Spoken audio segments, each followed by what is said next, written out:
Hello everyone, मैं हूं अमित त्रिपाठी और आप सबका स्वागत है आपके अपने YouTube channel voice of Rohtas में। आज हमारे साथ जो गेस्ट हैं सर ब्लॉक एजुकेशन ऑफिसर हैं काराकाट में। चलिए इनसे मिलते हैं और इनकी जर्नी यहाँ तक कैसे आया उसको देखते हैं। सर आपका हमारे चैनल में जुड़ने के लिए बहुत बहुत धन्यवाद। सर हमारा सवालों का सिलसिला ही से ही कार्यक्रम चलता है। हम सर जानना चाहेंगे कि आप इस पोस्ट तक मतलब एक छोटा सा परिचय के साथ इस पोस्ट तक कैसे आए, थोड़ा और बताइए। मेरा नाम हुआ परमानंद शर्मा जी। हम लोग अभी तो प्रखंड शिक्षा पदाधिकारी काराकाट में पदस्थापित हूँ। इसके पहले हम लोगों का जर्नी एक सामान्य परिवार में हम लोग जन्म लिए और वहाँ से ग्रामीण परिवेश में शिक्षा अध्ययन हम लोगों ने किया। परिवार को देखते हुए, समाज को देखते हुए और अपने घर गृहस्थी को देखते हुए विद्या अध्ययन हम लोगों ने किया। बहुत संघर्षपूर्ण जीवन इसमें बीता और हम लोग मैट्रिक पास करने के बाद प्राथमिक शिक्षक शिक्षा महाविद्यालय पदाही मुजफ्फरपुर से हम लोग प्रशिक्षण प्राप्त किए। फिर हम लोग संघर्ष किए तो हम लोग की नौकरी सहायक शिक्षक के रूप में राजकीय बुनियादी विद्यालय पोखरा में हुआ। मुजफ्फरपुर में ही है। मसाले से शुरुआत किए। हम लोग उस नौकरी को, क्योंकि बच्चों से जुड़ाव हम लोगों का उसी समय से हो गया और हम लोग अध्ययन अध्यापन करते हुए अपनी डिग्री को बढ़ाते हुए आगे चलते रहे, संघर्ष करते रहे। फिर इसमें हम लोगों की प्रोन्नति हुई तो फिर हम लोग प्रशिक्षण कॉलेज में चले गए, प्राथमिक शिक्षा महाविद्यालय दरियापुर मोतिहारी। और फिर वहाँ पर सेवा देने के बाद में फिर हम लोग यहाँ पर पदस्थापित हुए प्रखंड शिक्षा पदाधिकारी। सर एक चीज मैं जानना चाह रहा हूँ, चूंकि यहाँ ब्लॉक में आप प्रमोशन के साथ आए हुए हैं तो काफी अनुभव है। जब शिक्षक थे तो उस समय बच्चों का क्या परिवेश होना चाहिए और बच्चों को पढ़ाने का मतलब गार्जियंस और उनका अपना परिवेश और टीचर के साथ कैसा परिवेश बना रहे ताकि बच्चों का डेवलपमेंट ज्यादा हो। देखिए, हम लोग बुनियादी स्तर पर, क्योंकि प्राइवेट स्कूल में जो अभिभावक जागरूक हो चुके हैं वे अपने बच्चों पर तो केयर करते हैं, ध्यान भी देते हैं। लेकिन हमारे समाज में मजदूर वर्ग, गरीब वर्ग, SC ST का जो वर्ग है, चाहे ये क्या कहते हैं आदिवासी बहुल क्षेत्र है, वहाँ पर इस संबंध में अभी अभिभावकों में जागरूकता नहीं। जैसे जैसे नई शिक्षा पीढ़ी आगे बढ़ रही है वैसे वैसे जागरूक हो रहे हैं, धीरे धीरे मुख्य धारा में लोग शामिल हो रहे हैं। तो हम लोगों का भी प्रयास रहता है कि बच्चे जो विद्यालय आते हैं शिक्षकों के संपर्क में आकर के अच्छी गुणवत्ता का स्किल डेवलपमेंट करें, तो सोचे कुछ कार्य करें। इसके बारे में हम लोग अपना प्रयास करते हैं, दिन रात उसके लिए मेहनत करते हैं। सर एक चीज और है कि जब आप यहाँ इस पोस्ट पे आए तो इस पोस्ट के बाद में कितना डिफिकल्ट है इस चीज को समझना और टीचर को, चूंकि पूरे ब्लॉक के टीचर और प्रधानाचार्य से आप मिलते जुलते हैं, बच्चों का देखते हैं, तो वो लोग किस तरह से उस पर आप काम करते हैं? जो भी शिक्षक में आए सभी शिक्षक प्रशिक्षित हो गए हैं, तो प्रशिक्षण लेकर के भी वो लोग आए हुए हैं। हम लोग चाहते हैं कि समाज माने बच्चों के समाज से उसके तहत अभिभावक से है, बच्चों के अभिभावक, शिक्षक और बच्चे तीनों का जब तारतम्य मिलेगा, हमेशा अभिभावक संगोष्ठी करे, बच्चों के बीच समाज के बीच जाए और बच्चों में गुणवत्तापूर्वक शिक्षा का विकास करे तो वे ज्यादा फलीभूत और उसी दिशा में हम लोग अग्रसर हैं।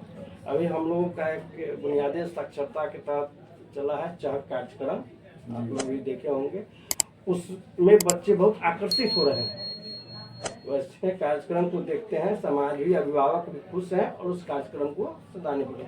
उसमें है कि पढ़ते पर खेल खेल में अक्षर ज्ञान, अंक ज्ञान वगैरह उसे प्रदान किया जा रहा है, इसलिए उस मानसिक और शारीरिक विकास दोनों हो रहा है। सर हम जानना चाहेंगे कि एक गवर्नमेंट का एक स्कीम चलता है मिड डे मील, तो मिड डे मील का बच्चों से इसको कैसे रिलेट करेंगे और इसका कितना हद तक फायदा होता है और इसे कैसे इम्प्लीमेंट करते हैं, थोड़ा इसके बारे में सब जिक्र करिए। मिड डे मील जो है मध्याह्न भोजन से संबंधित है। उसका नाम अभी बदल करके प्रधानमंत्री पोषण योजना कर दिया गया है। पीएम इससे होता है और इसके तहत बच्चे को दोपहर में टिफिन के टाइम में भोजन दिया जाता है। ये सरकार की बहुत बच्चों को विद्यालय की ओर आकर्षित करने के लिए बहुत सुंदर योजना है और इसके तहत बच्चे आते भी हैं। इसके संचालन में इसमें रसोइया है, प्रधानाध्यापक है, ग्राम शिक्षा समिति है। अतिथियों के ताहतम से इस व्यवस्था को और शिक्षक लोग के सहयोग से इस व्यवस्था को संचालित किया जाता है और सभी जगह अच्छे से ये संचालित है। इस प्रखंड में यह है सर कि 100% विद्यालयों में यह संचालित है। तो सर इसका फीडबैक मतलब कैसे मिलता है कि सरकार की जो योजनाएं हैं ना, उसमें सरकारी योजना है लेकिन समाज इससे जुड़ा हुआ है। विद्यालय शिक्षा समिति है, उसके अध्यक्ष होते हैं, जो वार्ड मेंबर होते हैं वो अध्यक्ष होते हैं। सचिव का चुनाव माताओं में से होता है।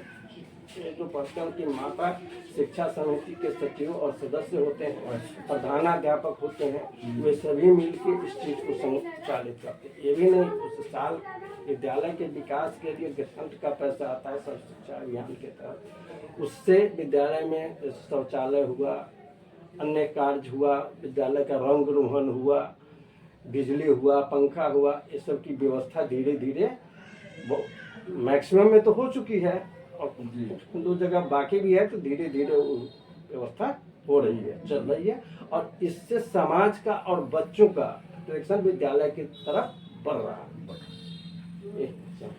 सर अंतिम सवाल की ओर चलेंगे।